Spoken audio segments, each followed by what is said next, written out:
Cost and Works Accounts and the Company Secretary Amendment Bill 2021 का समर्थन करने के लिए मैं खड़ा हूं। मेरे पूर्व वक्ता मेरे सहयोगी सुभाष बेहरा जी ने जो बिल और अमेंडमेंट के मेरिट्स के बारे में जो बातें कही है उसका मैं पूरा समर्थन करता हूं। और बेहरिया जी ने जो इंस्टीट्यूशन ऑफ चार्टर्ड अकाउंट्स जो अकाउंटेंट की जो संस्था है उनके बारे में कहा कि उन्होंने अच्छा काम किया है, तो मैं भी इस मत से हूं कि उन्होंने इतने लंबे समय तक अच्छा काम किया है। हमारी बहन महाराष्ट्र की सुप्रिया सुले जी ने कहा तो अच्छा किया, तो ये आप क्यों ला रहे हो? जो अच्छा हो रहा है उसमें और अच्छा करने का हमेशा स्कोप होता है, गुंजाइश होता है। और देश के प्रधानमंत्री सम्मान्य नरेंद्र मोदी जी हमेशा और अच्छा हम कैसा कर सकते हैं उसके बारे में बातें करते रहते हैं और वो स्वयं भी करने का प्रयास करते हैं, जिसका फल हम सब लोग 2014 के बाद में देख रहे हैं। देश कितना तेजी से आगे बढ़ रहा है, देश प्रगति कर रहा है, देश के लोगों का सरकार पर विश्वास बढ़ रहा है और ये जो विश्वास बढ़ रहा है इसको और बढ़ाने का प्रयास इस बिल के माध्यम से वो कर रहे हैं। सभापति महोदय जी, जो बिल के केंद्र मुख्य बिंदु के बारे में अगर हम बात करेंगे तो पेंडेंसी ऑफ केसेस जो डिस्पोज नहीं होते हैं उसके लिए अमेंडमेंट लाया गया है। अब ये जो 3-2 का रेशियो था, 3 चार्टर्ड अकाउंटेंट के मेंबर और 2 गवर्नमेंट के मेंबर जो होते थे, मैं ऐसा मानता हूं कि पहले से ही ये गलती हुई है कि पहले से एट पार 3-3 का होना चाहिए था, जो नहीं हुआ। लेकिन जो नहीं हुआ तो उसको अभी करके और अच्छा करके आगे बढ़ना ये बुद्धिमान लोगों का काम है और इस बिल के माध्यम से वो सरकार प्रयास कर रही है, तो मैं मानता हूं कि हम सब लोगों ने उसका समर्थन करना चाहिए। बार बार ऑटोनॉमी की बात आती है। सभापति महोदय जी, मैं 30 साल से इलेक्टेड रिप्रेजेंटेटिव सिस्टम में काम कर रहा हूं और ऑटोनॉमी के बारे में कॉर्पोरेशन में हो या तो विधानसभा में हो या तो पार्लियामेंट में ऑटोनॉमी की बातें होती है। मैं हमेशा इस बात से सहमत हूं कि ऑटोनॉमी को भी एक चौकट, एक स्क्वायर बॉक्स से रहकर ही उसको काम करना है। ऑटोनॉमी यानी किसी भी व्यक्ति को ऐसा कोई सुपर पावर नहीं है कि वो कुछ भी कर सकता है। ऑटोनॉमी का मतलब ही ये होता है कि जो रूल्स, जो नीति नियम बनाकर उनको काम करने के लिए दिया गया है उसमें कोई गवर्नमेंट के लोग इंटरफेयर नहीं कर सकते, उतना ही उसका पावर है। ऑटोनॉमी का मतलब ही उतना होता है। ऑटोनॉमी ये नहीं कि वो कुछ भी करेगा तो चलेगा, और कोई ऑटोनॉमी लिया नहीं गया है। मैं तो मानता हूं कि ऑटोनॉमी को और मजबूत बनाने का प्रयास हो रहा है, ऑटोनॉमी को और स्वच्छ बनाने का प्रयास हो रहा है। तो इसके लिए इस बिल के माध्यम से हम सब लोगों ने इसको समर्थन करना चाहिए, ऐसा मैं मानता हूं। कोऑर्डिनेशन कमेटी है, अमेंडमेंट जो आया कोऑर्डिनेशन कमेटी में है, डोमिनेशन कमेटी नहीं है। What is the meaning of coordination? मिलजुल कर काम करना है। कोऑपरेटिव फेडरलिज्म की बात हमारे देश के प्रधानमंत्री कर रहे हैं और अच्छा काम चल रहा है सेंटर और स्टेट के सहयोग से। तो कोऑर्डिनेशन जितना ज्यादा हो, जितना अच्छा हो, वो एक हेल्थी डेमोक्रेसी के लिए बहुत अच्छी बात है। इसमें प्रॉब्लम क्या है? इसलिए मैं मानता हूं कि ये भी जो बदलाव आया है इसका हम सब लोगों ने समर्थन करना चाहिए। सभापति महोदय जी, मैं एक बात मेरे समझ में आता नहीं है। पहले हमारे देश में इंडस्ट्रियल सेक्टर इतना बड़े पैमाने पर नहीं था। 1991 के WTO एग्रीमेंट के बाद में देश जिस रफ्तार से आगे बढ़ रहा है उस रफ्तार से सीए जितने बच्चे पास होकर आने चाहिए उतने नहीं आते, ये मेरा मानना है। क्योंकि यहां पर भी कोई मोनोपोली क्रिएट करने का प्रयास होता है क्या, इसके बारे में भी हम सब लोगों ने सोचने की आवश्यकता है। सरकार किसी की भी हो, ए की सरकार हो या बी की सरकार हो, सरकार चलाने के लिए टैक्स के माध्यम से आया हुआ पैसे से सरकार हम चला सकते हैं। इसलिए सरकार अच्छे ढंग से चलाकर बेहतर सुविधा देश के लोगों को देने के लिए टैक्स ज्यादा कैसे आए उसके लिए हम सब लोगों ने मिलकर प्रयास करना चाहिए। देश के प्रधानमंत्री का एक क्लिप हम सब लोगों ने देखा है, गए साल का उन्होंने कोट किया कि 3 करोड़ से भी ज्यादा लोग फॉरेन घूमने के लिए गए।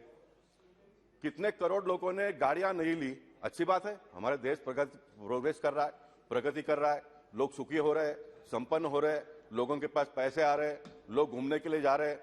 लेकिन देश के तिजोरी में टैक्स के माध्यम से पैसा कितना लोग भर रहे हैं, ये हम मेंबर ऑफ पार्लियामेंट में बैठे हुए लोगों का देखने का काम नहीं है क्या? तो क्या इस सेक्टर में हमको बदलाव लाने की आवश्यकता नहीं है क्या? मैं मानता हूं कि जो अच्छे चार्टर्ड अकाउंटेंट्स हैं उनका हम सम्मान करते हैं, सभी लोग करते हैं, मैं भी करता हूं, आने वाले दिनों में भी हम करेंगे। लेकिन हर जमात में अच्छे और बुरे लोगों की एक संख्या है, ज्यादा कम उसके बारे में डिबेट एंड डिस्कशन हो सकता है। वैसे ही इस सेक्टर में जो गड़बड़ हुए, घोटाले हुए, जो धांधली हुई उसमें उनको मदद करने वाले भी इस सेक्टर में से लोग थे ना सभापति जी, तो क्या उनके बारे में सरकार ने कोई संज्ञान लेना नहीं चाहिए? हम जैसे सारे मेंबर ऑफ पार्लियामेंट को देश के लोगों ने यहां पर चुनकर भेजा है, क्या हम लोगों ने इसके बारे में चिंता नहीं करना चाहिए? जो रॉन्ग डूअर्स है उनके ऊपर कोई एक्शन नहीं होना चाहिए, उनके ऊपर कार्रवाई नहीं होनी चाहिए? अगर एक्ट में कोई प्रोविजन नहीं है तो क्या उसके बारे में बदलाव नहीं होना चाहिए? तो मैं मानता हूं कि बदलाव होना चाहिए और हम सभी लोग मानते हो कि बदलाव होना चाहिए और ये बदलाव लाने का प्रयास सरकार कर रही है। सभापति महोदय जी, मैं मानता हूं कि ये सही समय है इस बिल में अमेंडमेंट करके हमको आगे बढ़ने के लिए। देश बहुत तेजी से बढ़ रहा है, एमएसएमई सेक्टर कितने तेजी से बढ़ रहा है। मैं मानता हूं कि चार्टर्ड अकाउंटेंट इंस्टीट्यूशन के लोगों ने आने वाले दिनों में उस इंस्टीट्यूशन में से बच्चे ज्यादा पढ़कर पास होकर बाहर निकले, इसका हमने प्रयास करना चाहिए। एक समय था 2-3% बच्चे ही पास होते थे, अब ये परसेंट बढ़कर आगे बढ़े हम। मैं मानता हूं कि इसमें और आगे जाने की आवश्यकता है, क्योंकि हम जब स्कूल में पढ़ते थे तो 5वीं 6वीं में जो हम पढ़ाई करते थे वो आज नर्सरी के बच्चे हमारे घर में पढ़ते हैं। हमको भी कभी आश्चर्य होता है कि ये क्या हो रहा है। तो चार्टर्ड अकाउंटेंट में ऐसा कौन सा इतना बड़ा कोई टेक्निक है, ये मैं समझ नहीं पा रहा हूं। अभी तो मोदी जी के जमाने में तो सब डिजिटल इंडिया के माध्यम से सारे पेपर्स आते हैं, उसको खाली कैलकुलेशन करके हिसाब करके कितना टैक्स भरना है ये तय करना चाहिए। इस देश में हम लोगों ने ये भी देखा, एक तो जो पेपर्स देते हैं उसके हिसाब से सीए जो होता है वो कितना टैक्स भरना है ये बताता है जो ग्राहक होते हैं उनको। दूसरा एक तरीका यह है कि सीए पूछता है कि आपको इस साल में कितना टैक्स भरना है।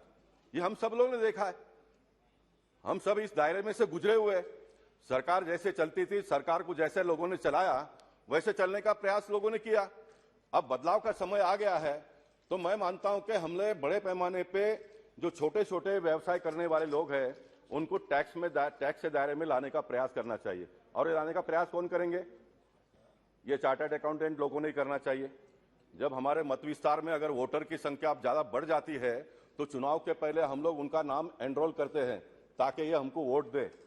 तो देश में भी जो व्यवसाय करने वाले लोग हैं अगर वो टैक्स नहीं भरते हैं तो उनको टैक्स के दायरे में लाने का काम चार्टर्ड अकाउंटेंट लोगों का है। और मैं मानता हूं कि हमारे सब चार्टर्ड अकाउंटेंट भाई जो है वो बहुत ही जवाबदारी से एक काम करेंगे।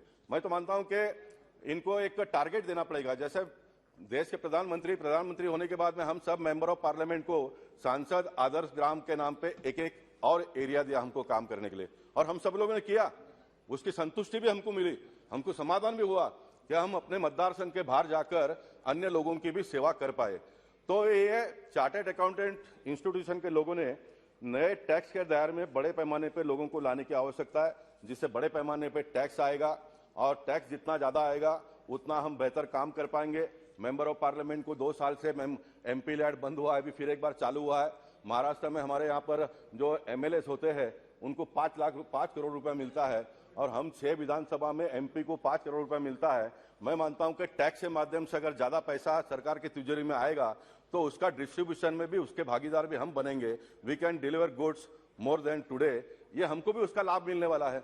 तो ये क्षेत्र में सभी लोगों ने पॉलिटिक्स को बाजू में रखकर हम सब लोगों ने मिलकर काम करने की आवश्यकता है। ये जो एक बात के बारे में डिस्कशन हो सकता है, डिबेट हो सकता है, उसमें बदलाव भी हो सकता है, आने वाले दिनों में भी आएगा।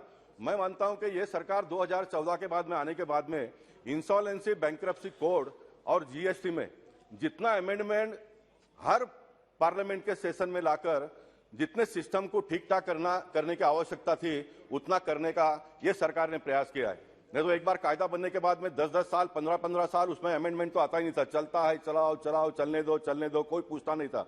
अब उसमें जो भी करेक्शन होती है रिलेटेड लोग बताते हैं कि साहब ये सही नहीं है, ये सही नहीं है। तो सरकार ने उसको हर बार हमेशा उसको बदलाव करके आगे बढ़ने का प्रयास किया है जीएसटी में और इंसॉल्वेंसी बैंक्रप्सी कोड में। इसमें भी जो हम कर रहे हैं इसमें और बेहतर करने के लिए आने वाले दिनों में स्कोप होगा। तो पार्लियामेंट में तो हम बैठे ही है, ये हो सकता है। अब किसी ने ये सोचने की क्या आवश्यकता है? मुझे भी लगता है कि भाई चार्टर्ड अकाउंटेंट है तो उसका जो चेयरमैन होगा उसने होना चाहिए, लेकिन कभी कभी आईएएस ऑफिसर्स है उसको हम मेंबर ऑफ पार्लियामेंट लोग कभी कभी गाइडेंस करते, बिकॉज वी आर प्रैक्टिकल। हमको पता चलता है कि मतदार संघ में लोग कैसे हैरान है, परेशान है। तो ये कोई मापदंड नहीं हो सकता है किसने क्या करना है किसने नहीं क्या करना है करके। और इनका जो ऑडिट करने के लिए जो ये जो पैनल में से मेंबर उनका ऑडिट करेगा, मुझे लगता है कि ये भी अमेंडमेंट बहुत सही है, क्योंकि कोई भी सर्जन कितना भी एक्सपर्ट होगा तो वो जब बीमार होता है तो उसको ऑपरेशन करने की आवश्यकता पड़ती होगी तो उसको अन्य डॉक्टर के माध्यम से ही करना पड़ता है, वो स्वयं तो करता नहीं है। इसलिए जो अच्छी बातें हैं, जो सही है, उसको हम सब लोगों ने एकदम ओपन माइंड से स्वीकारने की आवश्यकता है, ऐसा मैं मानता हूं। और ये किसी ने भी ये सोचने की कोई आवश्यकता नहीं, जो बहुत पढ़ा है, बहुत लिखा है, जो बहुत डिग्री है उसके पास में, वही सब कुछ कर सकता है। इस पार्लियामेंट में हम लोग देखते हैं जो ऑक्सफोर्ड यूनिवर्सिटी के जो स्टूडेंट्स हैं वो किस प्रकार का परफॉर्मेंस देते हैं, और जो महानगर पालिका के स्कूल में से पढ़कर आए हैं वो किस प्रकार का परफॉर्मेंस देते हैं, ये भी हमने पार्लियामेंट में भी देखा और पार्लियामेंट के बाहर भी देखा है। इसलिए हर व्यक्ति को काम करने का स्कोप देना चाहिए। ये सरकार हर व्यक्ति को काम करने का स्कोप दे रही है, इसलिए हम सब लोगों ने समाधान मानकर जो ये बिल आया है इसको सब लोगों ने सपोर्ट कर हम आगे बढ़ना चाहिए। जो भी बदलाव आने वाले दिनों में उसकी आवश्यकता होगी, मैं मानता हूं कि सरकार उसके बारे में भी संज्ञान लेंगी। मैं चार्टर्ड अकाउंटेंट इंस्टीट्यूशन के जो अच्छे सीएस है उनका फिर एक बार यहां पर अभिनंदन करता हूं। बहुत लंबे समय तक उन्होंने इस सिस्टम को चलाया, लेकिन इस सिस्टम को और अच्छे बेहतर ढंग से चलाने के लिए सरकार ने जो अमेंडमेंट लाया है उसको उन्होंने भी बहुत खुले मन से स्वीकारते हुए हम सब लोगों ने मिलकर आगे बढ़ने का प्रयास करना चाहिए। यही भावना व्यक्त करते हुए मैं अपनी बात को यहां पर समाप्त करते हुए फिर एक बार इस बिल को समर्थन करता हूं। बहुत बहुत धन्यवाद।